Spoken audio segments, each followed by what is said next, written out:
your cell phone. Sign up for text alerts at WGNSradio.com.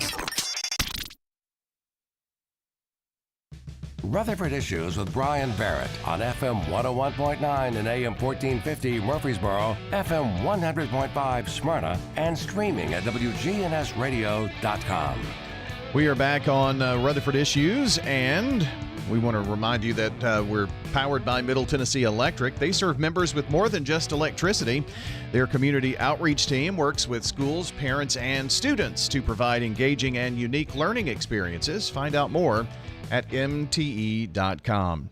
We're going to be talking about the Compassionate Friends today, a national organization, and we're going to find out about that from Alicia McFarland and Cheryl Petrelli, who are in studio with us today. First of all, good morning to you both. Good morning. Good. So who wants to tell me, the elevator speech about what Compassionate Friends is? You want to do that, Miss Cheryl? I will.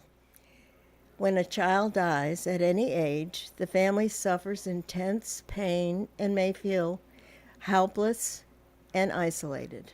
The Compassionate Friends provides highly personal comfort, hope, and support to every family experiencing the death of a son or a daughter, a brother or a sister, or a grandchild, and helps others better assist the grieving family.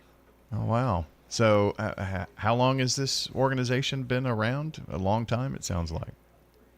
Oh, gosh. I think it's international. Mm-hmm. It started in the 90s where it became more worldwide as far as local chapters. And yeah. And we have a local chapter, we apparently. do have a local chapter, and that's why we're here. Awesome. Yeah, we meet the third Sunday of every month at Central Christian Church here in Murfreesboro. It's on 404 East Main Street, kind of in the center of town. And we meet from 3 p.m. to 5 p.m. So tell me a little bit about your story and how you became part of that, and whoever goes first will go with Alicia go first then, and then maybe Cheryl can share her story about how you became involved and why with Compassionate Friends. Okay, yeah. 9 years ago, my firstborn son, Stetson, passed away suddenly and unexpectedly, and nobody got it. Nobody understands really child loss unless you have a child loss, and so I didn't know about our local Murfreesboro chapter for several months, probably about 6 months after we had lost our son. And my husband had found out, somebody from our church had told us, hey, I think you could get support from coming, going to the local chapter. They really helped me when I first lost when they first lost their son. So I started attending, and that's when I met Cheryl. And I met her the first meeting, and then I just stayed because they helped me so much, but they've become kind of like family to me. So I continue to go every month and support them and support new grieving families. And some people, actually, it's been several years since they've lost their child, but they never got support or never found anybody that understood, and when they come, we're there to help them. So that's my story. So Miss Cheryl, you were there when Alicia was, and you were telling me right before we went on the air that it was special for you to meet her because of her name. Right. My daughter Alicia passed away at age 44 from pancreatic cancer. And I was a hospice nurse for 17 years and thought I knew just about everything about death and dying, but I did not. When it's yours that you lost, it affects you differently, and you realize that it's a special kind of grieving you go through with the loss of a child that's different from other losses. There's grief. There are many kinds of grief, but our group specializes in the grief associated with a child loss. and or a grandchild for a grandparent or a brother and sister, because those are a little different from some of the others, and we understand the grief that a person is going through. My hospice preparation didn't prepare me for the loss of a child, and I don't think anybody can be prepared for the loss of a child. So having others around you that have experienced that is very strengthening emotionally and physically, because you can talk about your child in a safe way. Other people have gone on with their lives, and you're still dealing with this big hole in your heart. Yeah.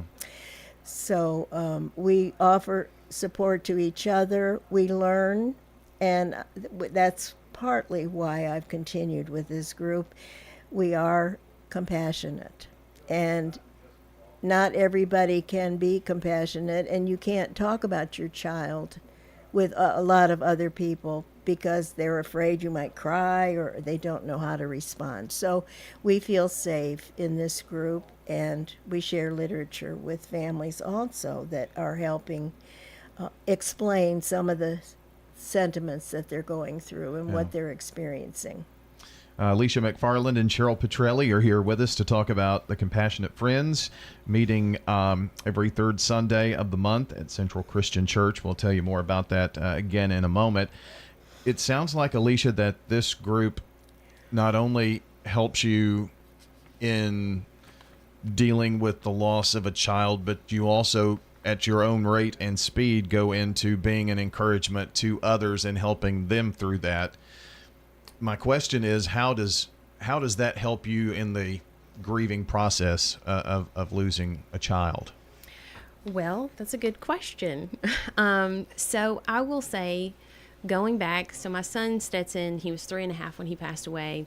And the first year that he passed away, it was a fog. Like, it was very hard to wake up. It was very hard to make decisions, big decisions. And I was told, actually, by our personal counselor, try not to make big, decisions, personal decisions. Try not to move, try not to buy a car if you don't have to, those type of things, because it's very hard. You're foggy. The second year, it's like you wake up from that fog and you're crushed by the awareness of, he's just not gone to grandparents for the weekend, or, you're just more aware. So it's really even harder. So the third year, when I came out of the second year, the third year, what I did for myself that helped me was I made a journal. So every day I made a gratitude journal. So I tried to think of something in that day that I was thankful for, and I would write it down. And I did it actually in my notes app on my phone. And if it was just, I got, 5 minutes alone to pray, or I was able to see a friend today that I don't normally get to see, I wrote that down. And that very much helped me not focus on just the loss of my child, but that, God has given me other opportunities and joys in my life. And so when I come to the meeting and I can encourage people, and I don't think that I was there early on that I could easily encourage, but now, since I'm 9 years out, it helps me because I know the feelings, I know the emotions, I know the dumb questions that people ask you or that people say to you, and I just am there for other people to not walk alone in this journey. That's what we're here for. Now, Cheryl, is this group for men and women? I mean, anyone who has lost a child, grandchild, or even a sibling? It's open to anyone. We encourage both husbands and wives, but mostly women attend the group. Men are a little more reluctant to share some of these raw feelings and emotions. And But when they do come, they participate, and it's amazing to see that they are able to hear others express some of their grief and know that it's okay. It's a safe group. And this is an organization that has no fees.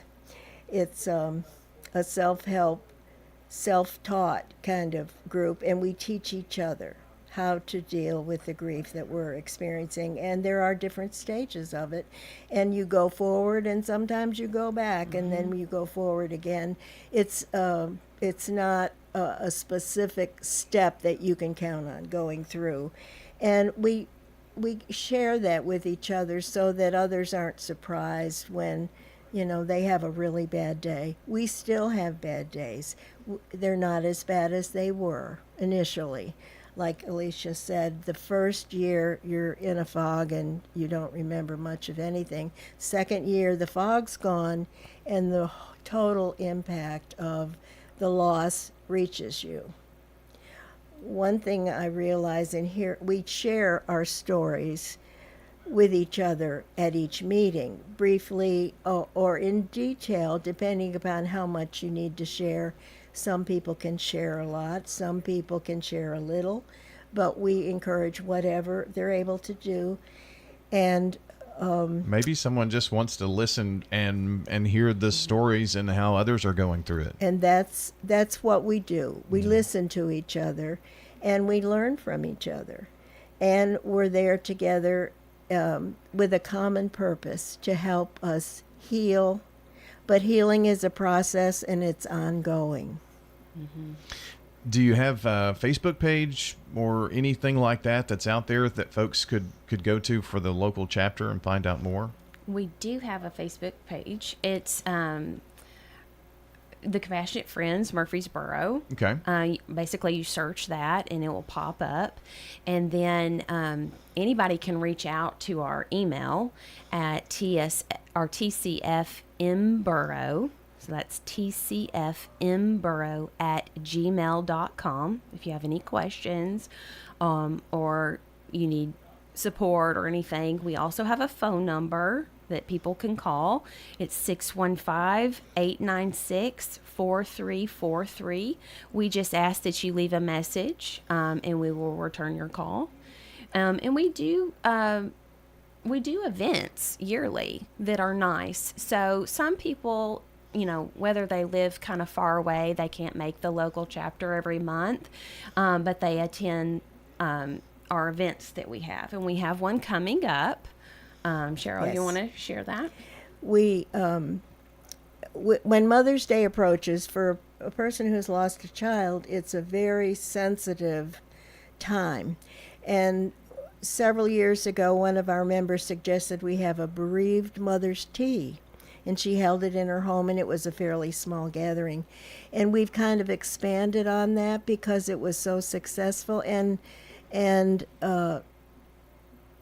rewarding to those who attend, because when you're a bereaved mother, you're still a mother.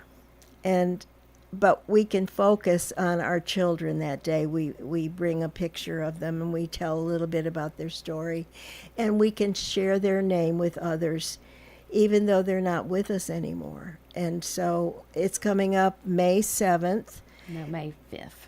Oh, May 5th this year. is it May? Oh, okay. May 5th. That's a Sunday. Today's the 7th. I'm sorry. May 5th. It's the Sunday before Mother's Day, so that it doesn't conflict with other activities you might have on a regular Mother's Day. And it's May 5th from 3 to 5, and it will be at Forest Oaks Club, Section 1 Clubhouse. But we would like RSVPs. If you're interested in doing that, we would love to have you.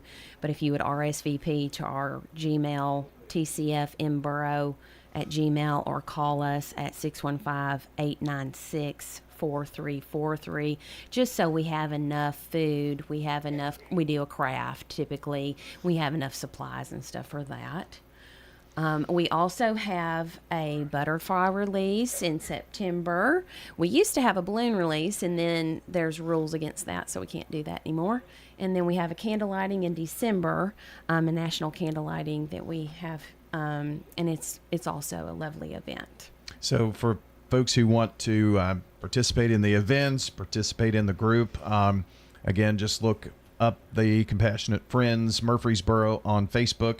I'll put links to all of that in the podcast description today for everybody to take a look at. And it's been great talking with you today. If we can do anything to promote your events or when you meet and things of that nature, let us know. We'd be glad to do that.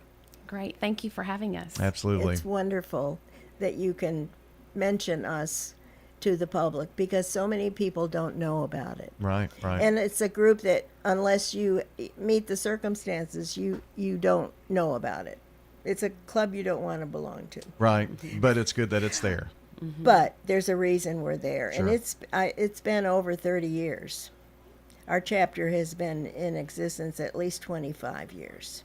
Very good to know. Well, thank you again for both being here. And again, we'll put the information in the description on the website for you. Again, The Compassionate Friends Murfreesboro, and on Facebook, and the number 896-4343 to leave a message. And again, all of that will be on the description of the podcast. My thanks to Alicia McFarland and Cheryl Petrelli for joining us today.